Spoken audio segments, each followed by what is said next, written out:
আবারও শুরু হয়েছে বান্দরবানের ঐতিহ্যবাহী নৌকা বাইচ প্রতিযোগিতা। নারী ও পুরুষ এই খেলায় অংশগ্রহণ করেন। নতুন প্রজন্মকে মাদক মোবাইল আসক্তি থেকে দূরে রাখতে এমন আয়োজন করা হয়েছে। আগামী দিনে এমন খেলা অব্যাহত রাখার আবেদন প্রতিযোগীদের।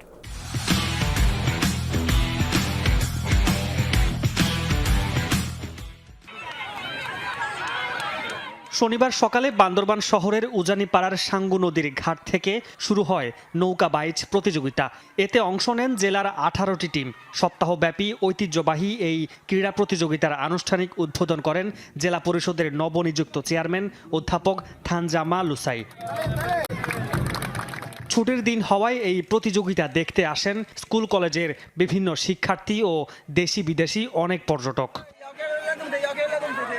মূলত যুব সমাজকে ক্রীড়ামুখী, মাদক ও মোবাইল আসক্ত থেকে দূরে রাখতে এই নৌকা বাইচ প্রতিযোগিতার আয়োজন করা হয়েছে বলে